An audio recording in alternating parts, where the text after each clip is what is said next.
What is going on, everybody? It's the France, and we're here for our Monday Night Raw review for Monday, May 20th, 2019, the night after the Elimination Chamber. I'm sorry, not the Elimination Chamber, but Money in the Bank, where the monster, or the beast in the bank, was on TV for Paul Heyman to talk for him. We also had Mick Foley introduce a new championship, which is pretty much WWE in full-time desperation mode, trying to bring something back from the Attitude Era that is not, in a way, but is not going to fucking work. It makes a mockery of it. It's pretty much titled. It should have been called the Catering Championship, because it's going to be only the bums in catering are going to be going for this championship. This was absolutely a pathetic thing that they added. We also had Becky Lynch, Nikki Cross, and face off against the Iconics and Lacey Evans, with Alexa Bliss being on their team but standing to the side, just drinking her tea or coffee or whatever. The wildcard rule is just bleh. It's still going on, and I think it's just fucking stupid.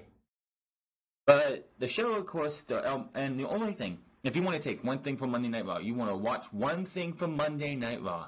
Usos Revival put on an excellent TV match. Other than that, the rest of the show, if you were watching Monday Night Raw to see what was going to happen, and then you're like, oh wait, the Blazers and the Golden State Warriors are playing, I'm going to go change over there. You missed nothing. Nothing on this show after 9 o'clock. And the funny thing is, they had the wild card rule. Roman didn't start the show for the fifth show in a row, but he came on at the 8:57 or so time right before 9 o'clock, because the Blazers and the Warriors were on at 9 o'clock.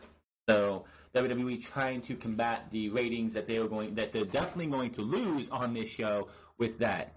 It also didn't fucking help that after the opening promo with Seth Rollins, Kofi Kingston, Brock Lesnar, and Paul Heyman, Kofi Kingston and Seth Rollins find Triple H in the back, and he tells them, you guys are in the main event. In a tag team match against 2/3 of the three-man brand, Baron Corbin and Bobby Lashley. The crowd, you could hear booing completely. And the ratings pretty much probably dropped from there. People are like, well, I know the main event, I'm out of here. Just terrible. Let's see this show. This show just...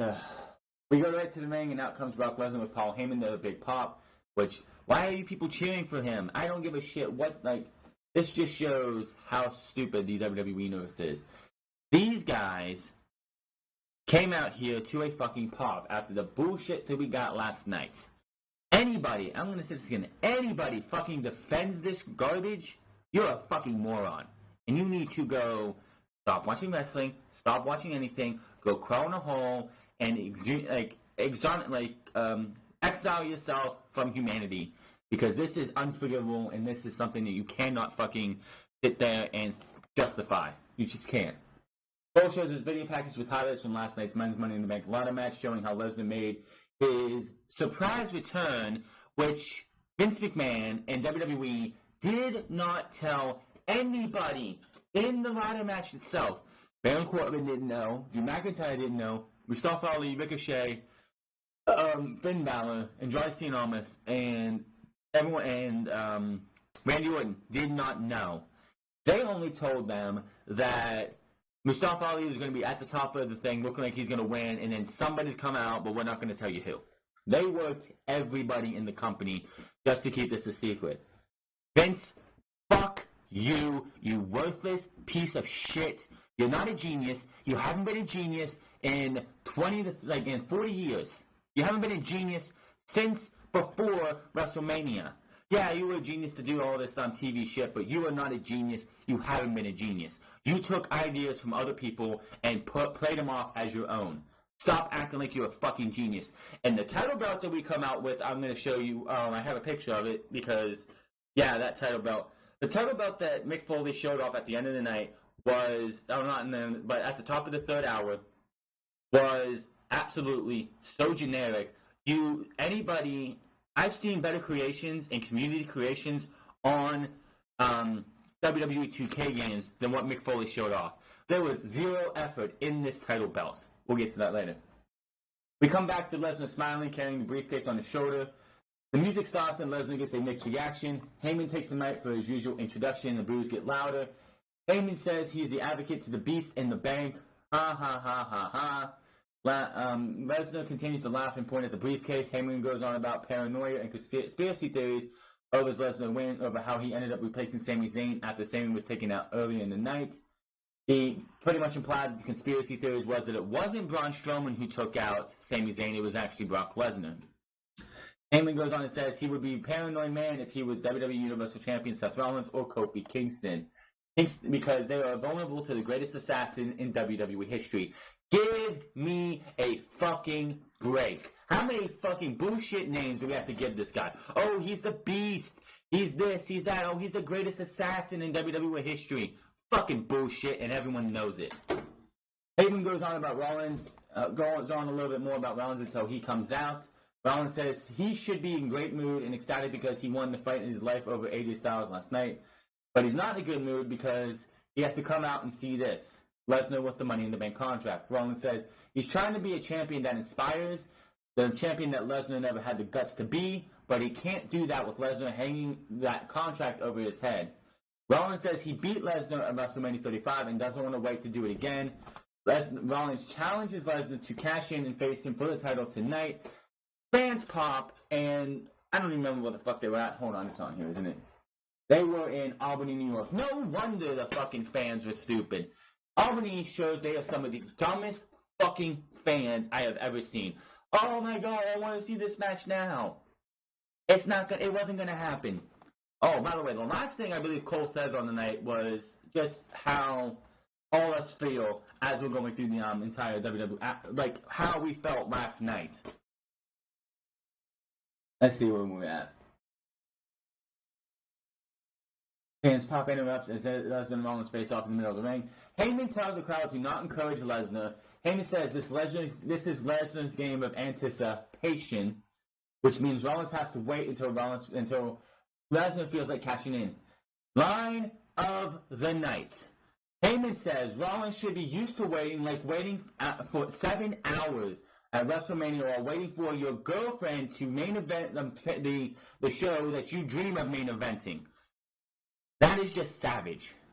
Love him or hate him, Paul Heyman knows how to get under somebody's skin. That was the oh shit line of the night.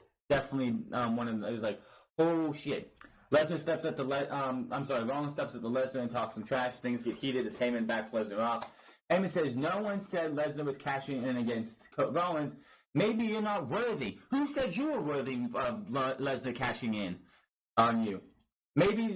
Maybe I'll go off to SmackDown and cash in on a new day. Yes, it is happening with Lesnar.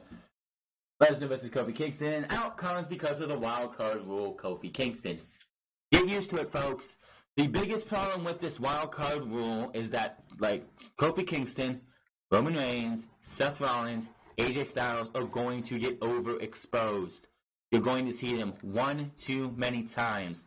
This was the problem and why the brand split was needed in 2016 when it happened, because you kept seeing Roman, Seth, Dean, and a mixture of other people on Raw and SmackDown. SmackDown, right before they went live, was known as a Raw highlight reel, because you would see highlights of Monday Night Raw, and then you would see rematches from Monday Night Raw.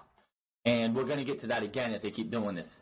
Kofi says he didn't mean to come to steal Rollins' thunder, but he's trying to establish his legacy as WWE Champion, as he wants to be one of the best of all time. Kofi, I'm going to be honest with you. Drop the pancakes, stop smiling like everything is all sunshine and roses, and take your fucking position as WWE Champion seriously. Kofi congratulates Lesnar on becoming Mr. Money in the Bank and says if he's going to cash in on tonight, he needs Lesnar to cash in on for the WWE title. Fans pop because they're fucking stupid. Heyman says they're both auditioning to a main event match for their titles against Lesnar. Heyman says Lesnar doesn't have to come to them, they came to Lesnar, which is kind of fucking stupid. Heyman says he has the inside word that Kofi and Rollins aren't done for the evening, and since they will both be out here later tonight, Lesnar in the contract isn't going anywhere. In other words, he says, as they used to say in the TV, in the commercials, stay tuned because the beast has yet to come. And they leave the ring. We see Hall of Famer Mick Foley arrive in a car and walks in with a new title belt hidden and greets Raw Tag Team Champions Zack Ryder, Kurt Hawkins, Dana Brooke, Titus O'Neil, and Drake Maverick. So that was that promo time took about, I don't know, 30 minutes, like 20 minutes or so. We saw Mick Foley show up immediately after this was over. So we didn't get the title presentation or the title reveal to give us this shit title until 9:58. He made us wait almost 2 fucking hours just for this. A little over 2 hours just for this thing. Sami Zayn is backstage complaining to Bobby Lashley about how he has to face Braun Strowman tonight, and he was begging and pleading for Lashley's help because he's like, if you help me, I'm helping you soften him up. And Lashley's like, I'm not helping you. I'm not. We go back to the ring, and Sami Zayn comes out, and he looks like he just looks scared to death, as if death has just met him at the door, and he's like, can I leave? He wants to leave. Back from break, we see Seth Rollins and Kofi Kingston walking backstage. They walk up to Triple H and want to know what else they will be doing tonight. Triple H says, I would have told you, but you ran out there. Kofi and Rollins will face Bobby Lashley and Baron Corbin for the night's main event. Gag me with a fucking spoon. Baron Corbin in the main event. It has been proven a fact. Even WWE themselves have said Baron Corbin is the reason ratings drop. So can someone tell me why Baron Corbin is in the main event?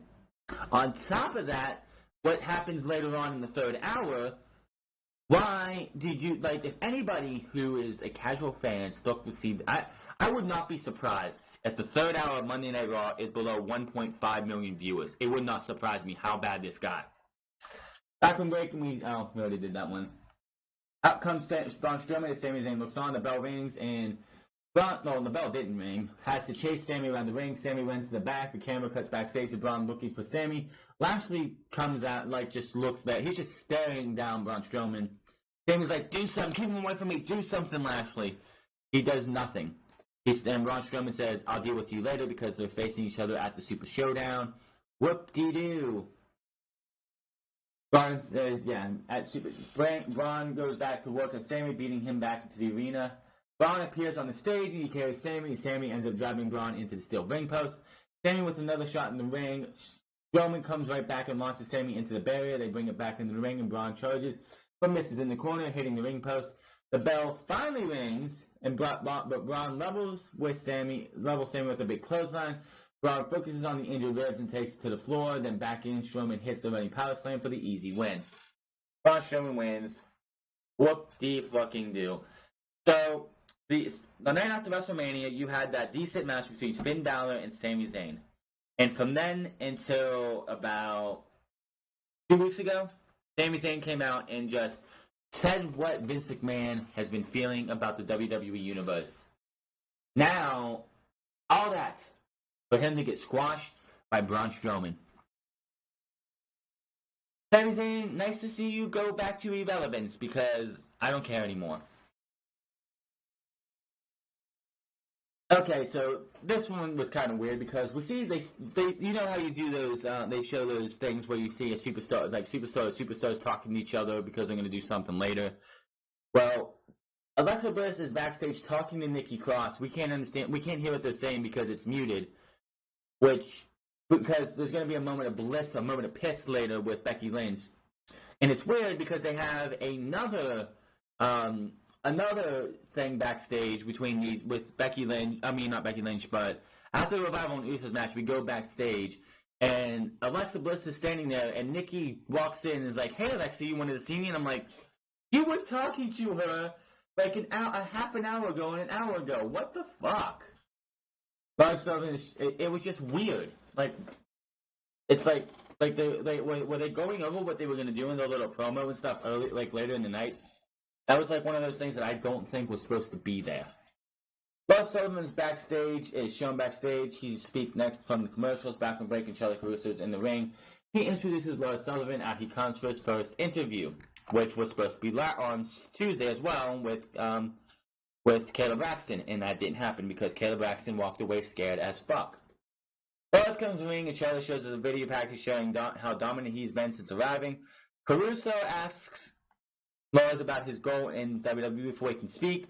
Out comes the Lucha House Party. Kalisto, Lindsay Dorado, and Grand Metalik who were destroyed by Lars Sullivan last night. Lars stares the three men down as they surround him. Kalisto strikes first with a knee. Lindsay, and it was just another beatdown eventually. Lars doubles Lindsay with a clothesline. He throws Lindsay back in the ring and drops him Metalik on the floor again. Lars returns to the ring, and Lindsay fights off, but Lars takes it and drops him with a big slam. Lars goes for the running sit-down powerbomb, but Lindsay is pulled with safety by his partners. Lars looks on from the ring as the Lucha House Party backs up the ramp. What was the fucking point? Get Lars Sullivan in the ring or get him off TV.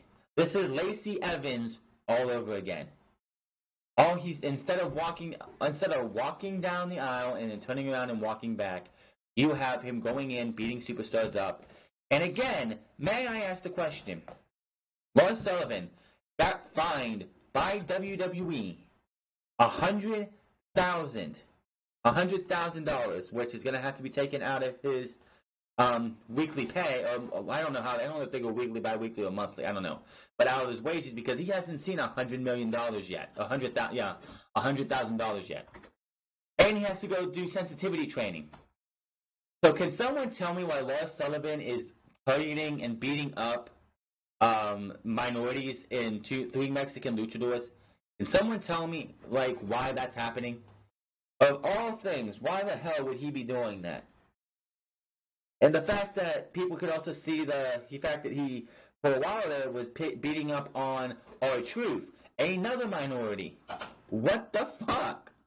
It's like, oh yeah, we find this guy and we have him do all the sensitivity training, but that's Dylan Miley. Lars Sullivan's not the same person. I don't even know. It's WWE though. We got a video package of Major Styles versus Seth Rollins match of the night last night and Money in the Bank. We see AJ's backstage talking to a staffer. He'll have an exclusive interview later. So why did they have to show him talking to a staffer about what? We don't fucking know. Probably them going over something that was not supposed to be seen him talking about. Maybe somebody could read lips, maybe could see what he was saying because I couldn't read what he was saying. Ricochet versus Cesaro. Cesaro's got some new music. He comes out with a new theme song. It's like the video package up top is like him. It's like him doing a pose like Josh Banks is on my thing here, and it's just like spinning around, and it's this weird ass music. So any chances of the bar getting back together is finito. It's never going to happen again. Ricochet in the last month lost to Robert Roode, beat Robert Roode, lost to Baron Corbin clean. Lost in the Money in the Bank ladder match because of Brock Lesnar, and lost to Cesaro. Ricochet went from being somebody who has been taken care of, and we actually get to see him do something, to being absolutely buried. Ricochet is done as being pushed or anything. There's no more push for Ricochet. So I thought, this could be a great match, but this was not. The match of the night, obviously, is the Usos versus the Revival. We'll talk about that in a minute. But Cesaro wins with the Gotsnitsa after a backbreaker. The big story of the match was the fact that at Money in the Bank, Drew McIntyre threw Ricochet over to the outside through a wooden ladder. By the way, all the ladders that end up breaking 9 times out of 10 are wooden. You're not going to break a steel ladder the way that they broke it with Ricochet. The secret is they paint it silver. They paint the wooden ladders silver. You can tell when they fall down and you see stuff splintering around. That was a wooden ladder. But after the match, Cesaro stands tall for his music case. We go to a big officials check on Ricochet. He had kinesio tape on both sides of his back and down on the small of his back. Terry Crews is backstage with AJ Styles, asking where last night Seth Rollins leaves him, and he says back at the square one. But he likes working hard. That's what he does. Says he can beat Seth Rollins. It just wasn't last night. He goes and praises Rollins until Baron Corbin interrupts and says, you're not doing your old tired cliche speech with I didn't get him last time, but I'm going to work hard and I'm going to get him next time.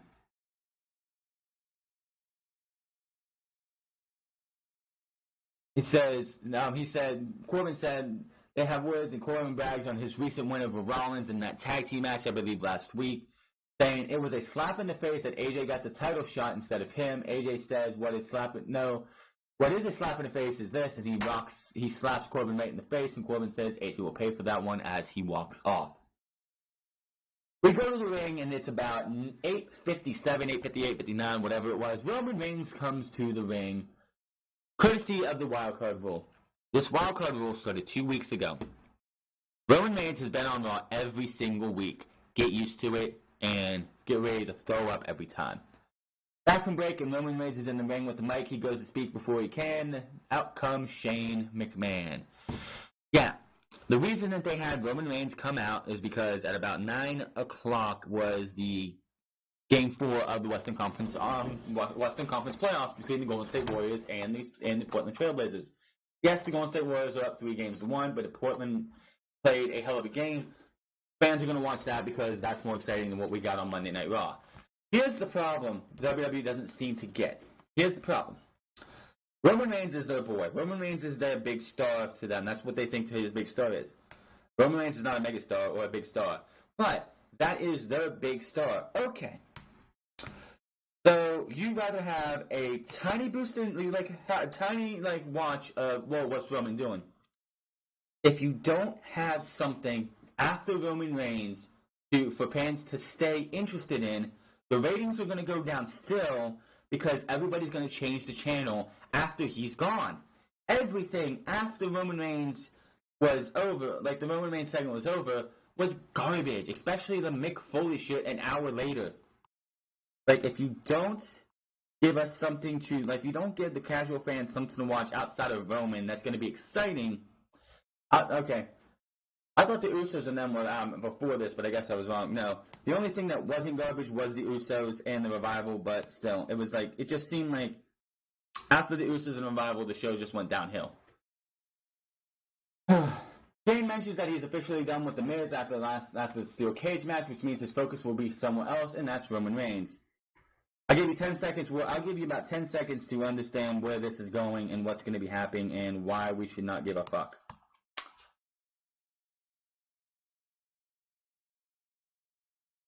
Okay, Shane goes on and ranting on how he can't stop thinking about how Reigns recently attacked his father, Vince McMahon. Shane says Reigns disgusted him. Reigns says he hates spoiled rich kids. Okay. Yeah, well, whatever you meant. Reigns says his schedule is also open because he's done with Elias. Shane says he thinks he's done with Elias, but Elias isn't done with him. And a 1-3 victory doesn't mean anything. Reigns says he doesn't see Elias tonight, so if Shane has anything been with him, they need to squash it in the ring. Shane mocks Reigns for issuing the challenge, especially after his brutal match in last night's Money in the Bank. And he's like, let's not leave it up to us. Let's leave it up to them. The fans. Shane asks the fans if they want to see it and face Reigns tonight in a singles match, and they do. Which, again, Albany, New York, you are fucking stupid. Who wants to see a 50-fucking-year-old McMahon, and we're not done with this yet, give me a second, but a 50-fucking-year-old man face Roman Reigns, even though Roman Reigns faced off against Elias in a 9-second match the previous night. Yeah, this just shows that whenever you hear somebody say sheep, sheep, sheep, that's what they are. Isn't happening. Let's see. Shane acts like he headed to the ring, but he stops and says that's definitely not happening tonight. Shane says he does what he did the little quote-unquote, the little quotations. He does what all sport rich kids do. He controls his destiny. He does what he wants. Shane goes on about controlling Reigns' destiny and wants to show him that he's all about. Out comes Drew McIntyre, and I'm like, we're getting Drew McIntyre versus Roman Reigns again? That did not happen. Drew stands next to Shane on the stage. Shane says Reigns' challenge isn't happening tonight, but he accepts it for Super Showdown. That's right. Miz, and this goes all the way back to Miz. Miz lost at WrestleMania. Miz lost at Money in the Bank. Miz is a fucking loser. But they had Shane McMahon eke out victories against The Miz to take a pinfall to Roman Reigns. They have more words as Drew stares Roman down and his music starts up. Backstage we have Becky Lynch prepared for a moment of piss later on. And we also see Brock Lesnar and Paul Heyman backstage with the briefcase. After this was the highlight of the show. This match, if you watch anything tonight, this is the match you gotta watch. The Usos versus the Revivals.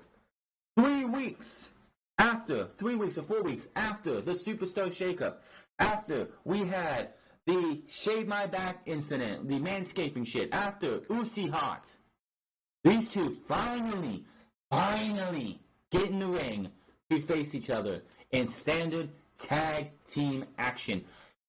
It's bummer it's not advertised, and it's a bummer that one of these teams is the tag team champions. Because this was an excellent fucking match.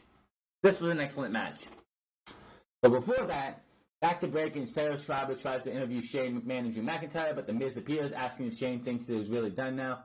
Drew interrupts and says Shane doesn't think he's done. They know he's done with The Miz. Drew said things have changed around here, and Miz has a problem with both of them now. Miz says he will take care of Shane after he finishes with Drew. Miz tells Drew he will see him in the ring tonight. Miz walks off. Cole shows us recent happenings between the Rival and the Uso, which, let's not talk about that again. And this, again, was a good match. What I do want to say, another positive, even though it was an unadvertised match, and these guys got a good bit of time, like 15 to 20 minutes, which most tag team matches don't get that much time on the main roster. The Revival, I was like, the Usos came out, they went to commercial break, and I'm like, oh, they're going to give the Revival a jobber entrance. No, they actually came back from commercial break, and the Revival actually got the decency of having an actual entrance on this show. That's more than they ever did as tag team champions. They never, ever got a proper entrance as the tag team champions. Anyway, Dash immediately attacks the Usos before the bell rings. Dawson cheers him on from the apron. The Revival with double team now for a 2 count by Dawson. The bell did not ring. This is the thing. The bell did not ring. I didn't hear the bell ring unless the timekeeper forgot to do the ding ding ding. But this match started from the attack and the ref just let it go. Dash takes out Jimmy on the floor. Dawson tags back in the double team Jimmy on the floor. Dash talks some trash while standing over him. Jimmy on the outside. Dash brings him back in the ring and works over Uso in the corner. Dawson tags back in for another double team. Dawson with a close 2 count. Dawson taunts Jay as he goes back to work on Jimmy. The Usos finally turn it around as in comes Jay. Dawson gets sent to the floor. Dash gets double clothesline to the floor right after that. The Usos stand tall as we go to commercial break. While we are on commercial break, between that and the back, we had, I believe, Jimmy back in the ring, and the Revival was all in control again. Dash stops Jimmy from tagging. Jimmy counters with a kick. Dawson tags in and stops Jimmy from tagging in again.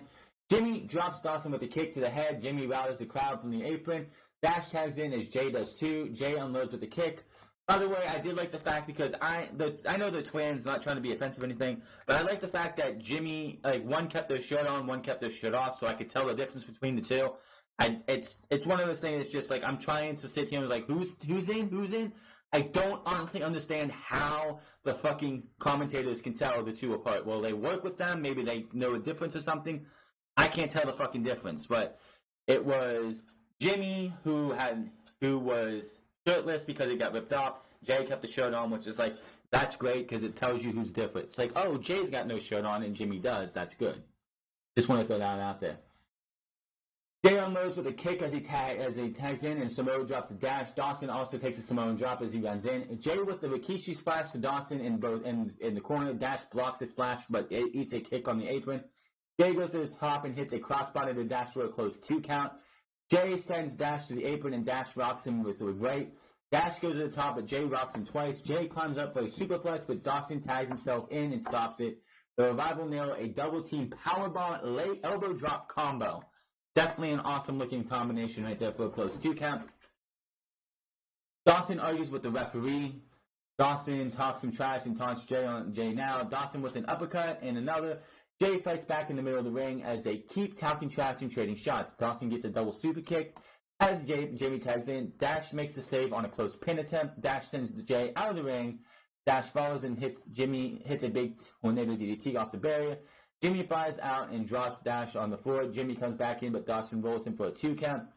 Jimmy and Dawson start trading big shots for another close. Trading shots for another close 2 count by Jimmy. Fans chant, "This is awesome." But when you have two tag teams, when you have anybody, the Albany crowd, this is Albany, which is a great place to do this because, yes, they're stupid with the reactions, but it's the New York area. The New York area is always a hot crowd. The crowd fed into this match, and these guys gave them an awesome fucking match. Jimmy goes to the top, but Dash dodges a shot with interference. This leads to Dawson rolling Jimmy up with a handful of tights for the 1, 2, 3. The Revival pick up the win, celebrate on the ramp as the music hits. The Usos recover and look on from the ring. Was that so fucking hard? Was that so hard? This was an excellent match. If you have not seen this, if you DVR'd Raw and you want to look for something, skip a little bit past Roman Reigns and all that shit and get to this match. This match was fucking fantastic for Monday Night Raw. I could see these, and Bayley put it on Twitter, and I actually saw him retweeted it. I actually replied to hers, and I said, agreed. Usos / Revival, give me more. I could see them. This was like, maybe this was one of those matches where it's like, give me more. Give the Revival the titles again. Have them win the titles again off of Kurt Hawkins and Zack Ryder.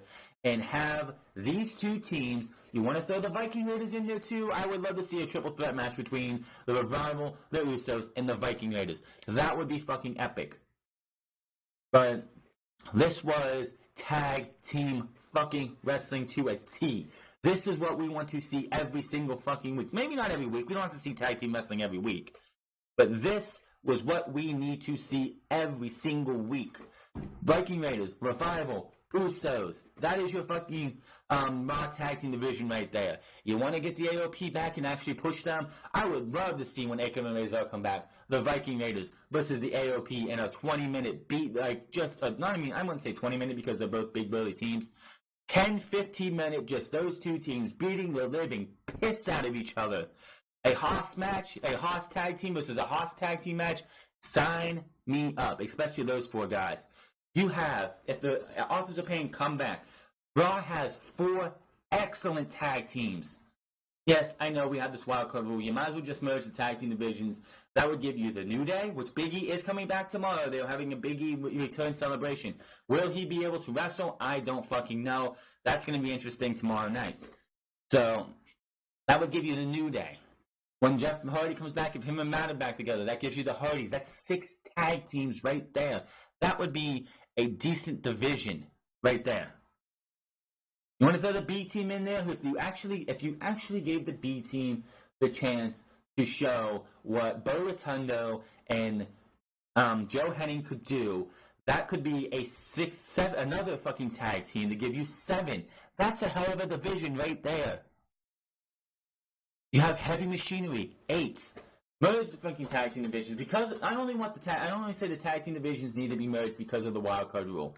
If the wild card rule didn't exist, I would say you have to keep them apart because that's how you do this. But since the wild card rule exists, merge the fucking divisions. Oh yeah, Rowan and Harper. I keep saying Rowan and Harper, but Rowan and Daniel Bryan. That's 9 tag teams right there. With one single solitary title would be a great fucking tag team division. Give me more of this. What we saw tonight. Give me more of that. Plain and simple. We see, and as I said earlier, we see Alexa Bliss backstage getting ready, and Nikki Cross walks in. Apparently, Bliss wanted to see her, even though you guys were talking earlier, probably setting up for this angle, this thing right here. Bliss says Cross did a good job replacing her in the Women's Money in the Bank last night, but there was a problem. She lost. Cross says she almost had the briefcase. Bliss saw that, but she didn't win. The Revival come walking through and interrupt. They're still celebrating their win. They say they should be the next guest on A Moment of Bliss because they won. They walk off, and Bliss wipes some sweat off her arm. We have... Oh, boy. We have...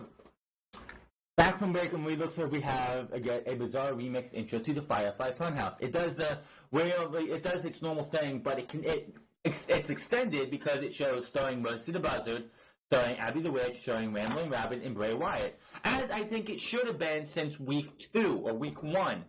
That would have been great. Or week 2 after, we find out their names themselves.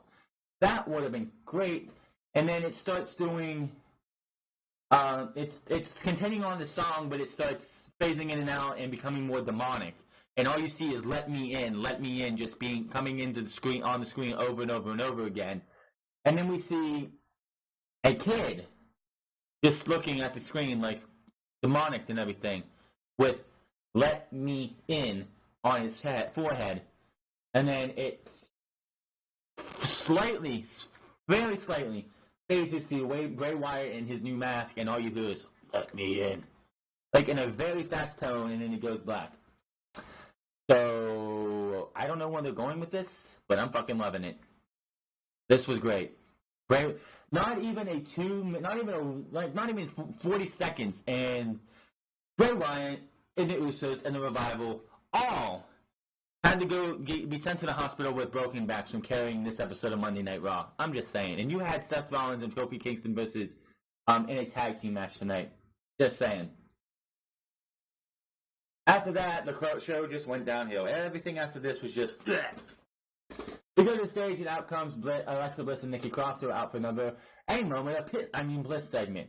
Bliss is missing her coffee, but a staffer brings it out. Bliss introduces tonight's guest, and out comes Raw Women's Champion Becky Lynch. I'm glad Bayley's the SmackDown Live Women's Champion. I'm glad Becky's not a dual champion anymore. I think it was kind of stupid for her to be double champion.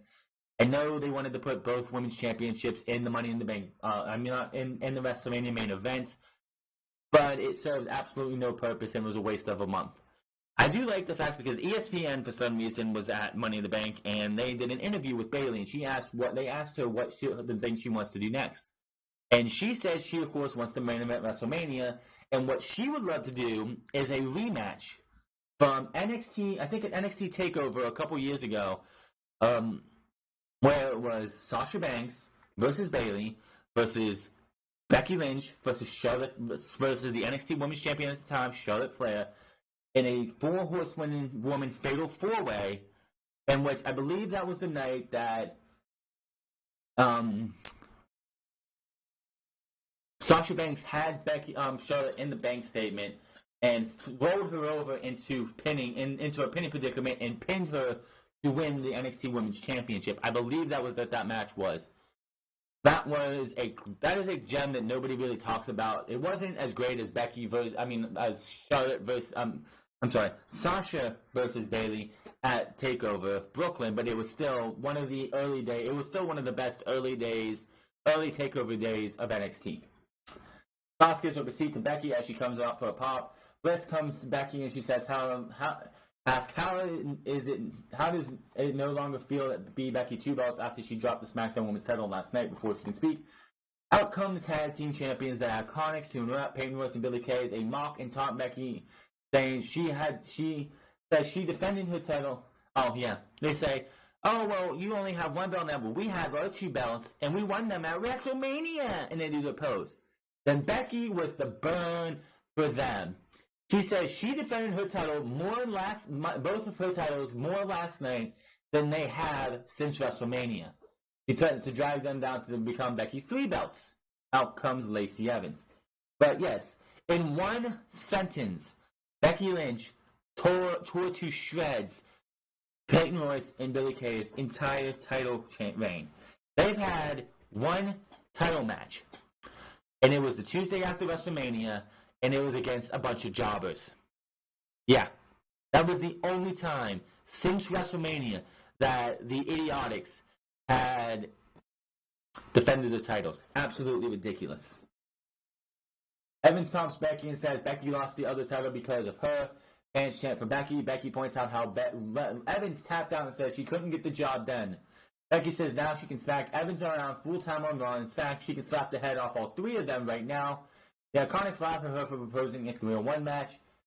Cross grabs the microphone that is still in Alexa Bliss's hands and puts it up to her mouth and says, I'll be your partner.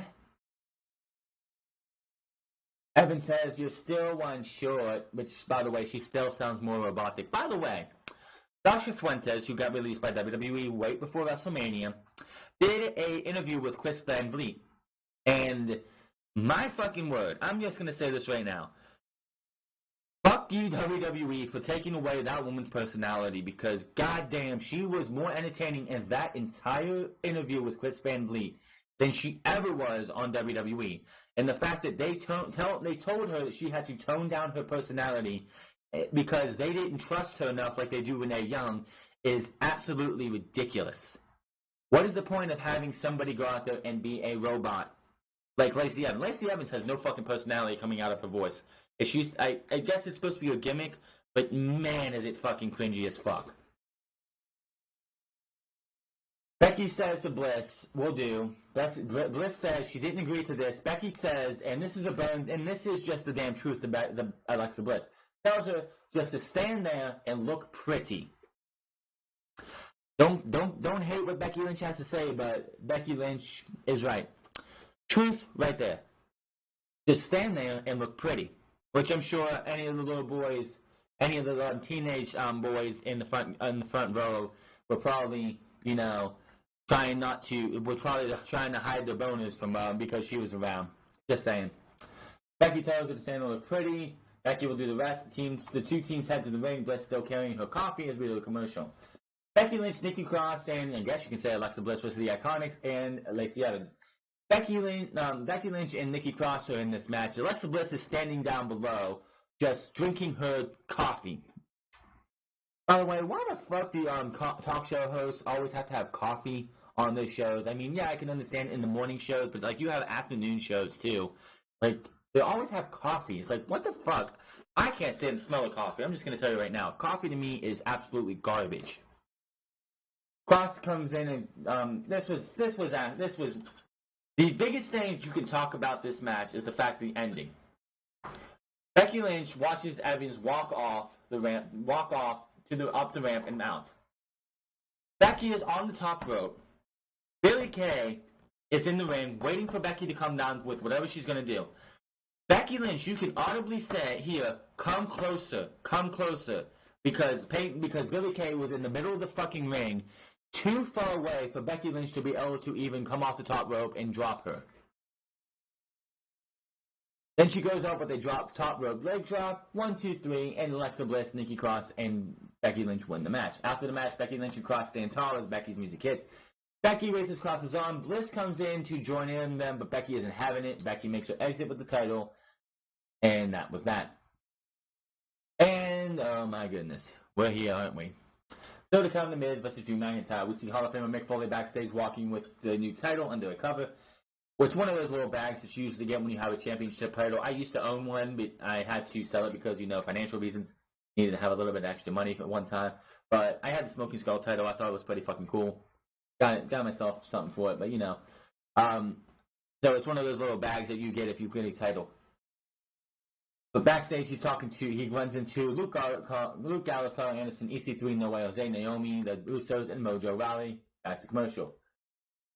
Back to break, and we come back to Hall of Famer Mick Foley, who's down on stage, wearing the new title on his shoulder, under the cover, and out, and his music cuts so we can get down to business. Fans chant Foley's name, because he is the hardcore legend. They were in his neck of the woods, and I guess he wanted to present this because it was under, what we're going to talk about is what it was under. It pretty much had the same rules for the old hardcore title, so you know where this is going. Foley says something's been missing from Raw, and we need to revisit those 3 letters. Yes, something's been missing from Raw, and it's not 3 letters. It's good creative, good characters, good matches, good storylines, good everything, good commentary. Everything other than Raw. Foley says we need to make sure Raw again. Foley enters the ring and talks about superstars making a name, being a champion. Foley says being a champion is an obsession that consumes you throughout the day, all day, 24 hours a day, 7 days a week. Foley says that's the spirit. With that spirit in mind, he's here to present a new title to the WWE family. Calls for a drum roll and introduces this green, ugly piece of shit. The WWE 24/7 Championship will be defended 24 hours a day, 7 days a week, 365 days a year, any place, anywhere. Some fans boo. The entire crowd boos because it's like, yeah, The ratings are down. The ratings are down.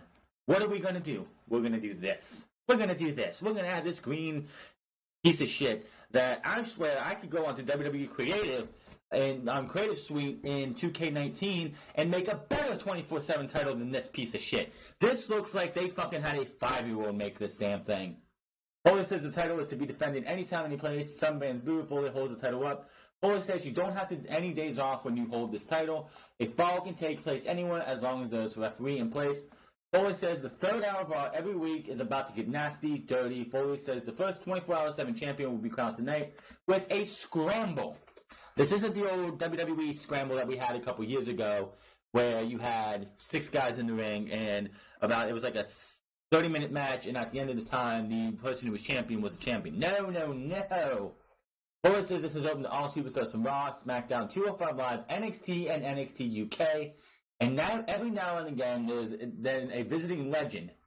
Foley tells superstars in the back to line up, and when the bell rings, he who retrieves the title receives the title. So, what does that mean? He's going to drop the title in the ring. The jobbers, the caterers, all of those motherfuckers are going to come out and rush to the ring, and the first person to lift the title up is going to be your inaugural champion. This title is already irrelevant. Absolutely already irrelevant. Foley places the title in the ring. Superstars start running down the ramp, tackling each other. Cedric Alexander, which, that's so goddamn sad. A guy so talented as Cedric Alexander is going after this title. EC3, Luke Gallows, Carl Anderson, Mojo Rawley, Titus O'Neil, Noah Izek, Eric Young, all start running ringside. Titus makes it in the ring, but Mojo levels him. Cedric springboards to drop Mojo. Young comes in and faces off with Cedric. Gallows and Anderson trip them out and pull them out of the ring. They run in and they both have the title. EC3 attacks from behind. Jose brawls with EC3 now. They end up spilling out of the ring to the floor. The title is still in the ring, and Drake Maverick runs in to grab it, but Titus stops him. Titus grabs and tosses Drake over the top and others on the floor. Titus grabs the title and becomes the first ever 24/7 champion. Boo, fuck this. After the decision, Titus heads to the celebrates as his music hits. Robert Roode comes from behind and decks Titus and rolls him up for the win in the title. The other superstars head to the back, and the referee has the title now. Roode was the new champion as his music hits. So we have, in less than 30 seconds, we have 2 new champions. Way to go, Vince. Way to fucking go. This championship is not the solution.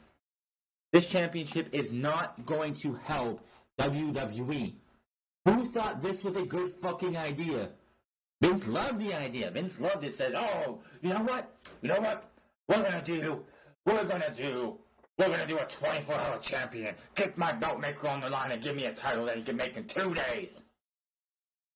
Come on, man. This is going to be, I guess in the third hour is when they're going to make emphasis on this, which is better than the full fucking show. But seriously, this is ridiculous. It said Raw, SmackDown, NXT, NXT UK, 205 Live. I don't understand. I don't know how you're going to get, Mick, I love you, man. Love what you've done with the company. Leave NXT and NXT UK out of this. They don't need to be subjected to this garbage. This is garbage. This reeks of desperation. This reeks of last resort.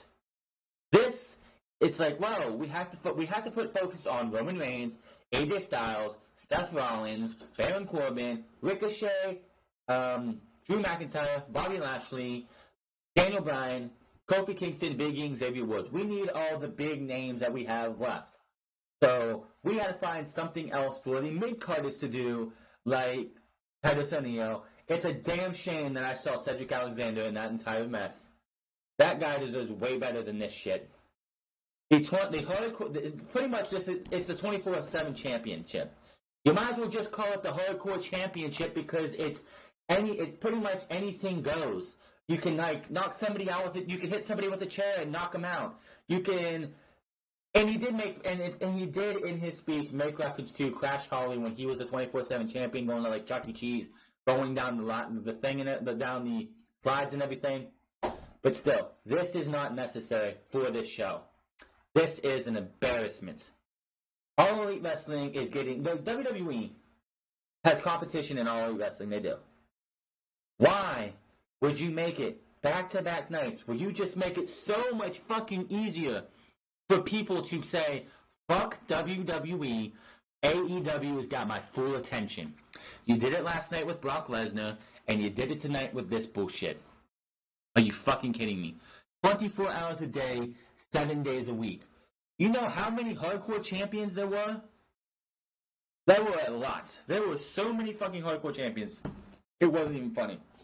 But this is going to be one of those things, but by the end of the month, there will be at least 200 champions probably.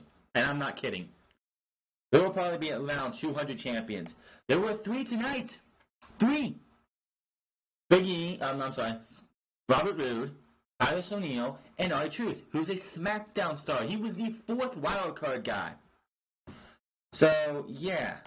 The Hardcore Championship, which started out as, it was gifted to Mick Foley from Vince McMahon for helping him deal with Stone Cold, I believe. Let me see. I'm going to get this up here. How many championship reigns were there for the Hardcore Championship? Let me see. There were...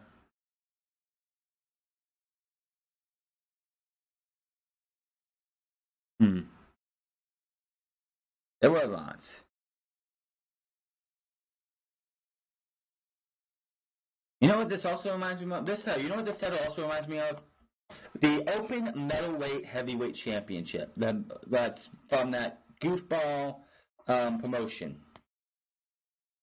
It's you're killing me, guys. You're fucking killing me here. This cannot.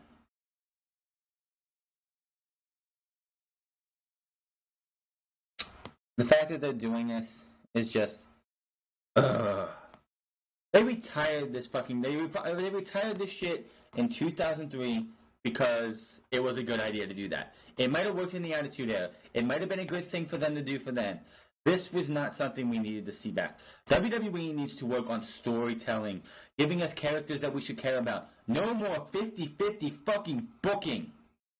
But you're going to give me a hardcore... It is practically the Hardcore Championship. No, you're not going to probably see any hardcore matches where 4 or 5 fucking superstars are going to come in and pin somebody and take the title away. But basically, 24 hours a day, 7 days a week, anything can happen. You could get hit with a shovel and be taken out.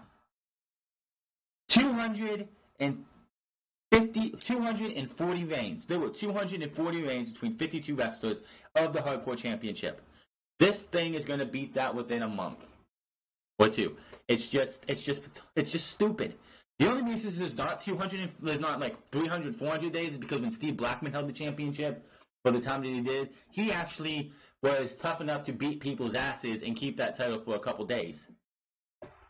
This thing's going to change. I guarantee you this thing changes on SmackDown's next house show. SmackDown's next house show will go to Monday night. Like maybe it'll change hands to a Monday Night Raw Superstar tomorrow night. I want this shit to be kept away from me. Keep that shit away from me. I don't want to hear it again. Drew McIntyre versus The Miz. This match was boring. Shane hit Miz in the back at the end while the referee was checking on Drew. He rolls Miz back in the ring. Drew hits the Claymore for the 1-2-3. Miz looks like a loser. He's looking more and more like a loser. This was pathetic. I don't know what they want to do with this, but of course. After the match, Shane takes the mic and says he has one last parting gift to Miz before he's done with him. Shane orders Drew to drag Miz into the corner. Shane goes up top for the coast to coast, but out comes Roman Reigns. Roman hits the ring and Drew charges. Roman ducks and hits a Superman punch. Shane comes from behind, but changes his mind when Reigns turns around.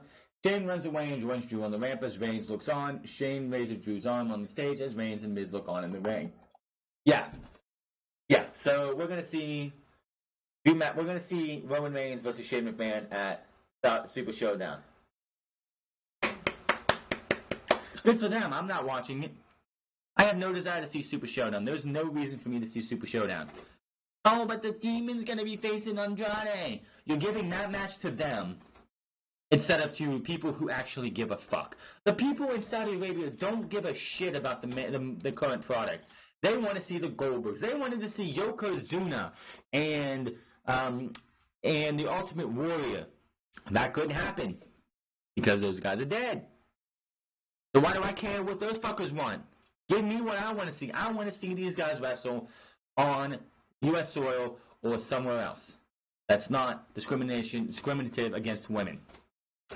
Audio Ashton Baron Corbin talking backstage when the 24/7 champion Robert Roode comes running in with other superstars chasing him. Whoop-de-doo. Backstage, Caruso is with Kofi Kingston and Seth Rollins, asked about focusing on tonight's main event with Brock Lesnar lurking. Kofi talks about champs needing to multitask, and Rollins agrees. They know Lesnar is lurking, but they have to take care of Lashley and Corbin first. Kofi says he's ready to visit Suplex City and survive it to remain the WWE champion if Lesnar chooses to cash in on him. Kofi tries to get Rollins to do the New Day dance, but he's not interested. They walk off and go to commercial. Back from break, and we show what happened last night with the fact that Samoa Joe's shoulders were not on the mat against Rey Mysterio, but on the post-match attacks, Rey Mysterio suffered a separated shoulder. So they have a video message from Samoa Joe, and he says he's not mad because mistakes were made. Joe goes on about Rey Mysterio being a family man and an international superstar. Joe says he will give Rey Mysterio the opportunity to do the right thing and hand him the title back to lead by example. Joe calls on Rey to be the man he wants Dominic to be, because if he doesn't, imagine the example Joe will set for him. And they say we will find out the fate of the United States title next week on Raw. If Rey Mysterio has a legit separated shoulder, he is going to have to vacate the title, or they might just give it back to Samoa Joe and void the Rey Mysterio title win, because that would suck. If it sucks to see that somebody gets injured like that, shit happens. Rey Mysterio is like in his 40s, I think 50s or whatever. He's getting older. Injuries are going to start piling up even more. I know there's rumor of him wanting to pass the mask on to his son. We'll have to wait and see what there, but this is not good for Rey Mysterio. I hope for a speedy recovery if it's legit. We see the Robert Roode the shit again. Truth hides him in his trunk and sends the other superstars in the other direction. Truth helps Roode out of the trunk after they leave and tells them to get back into the back seat as the referee is waiting in the car. Truth drops Roode and covers him for the title and leaves with the 24/7 title off to SmackDown Live. This is what you cancel a SmackDown house show for. Roman Reigns and 24/7 championship going to SmackDown tomorrow.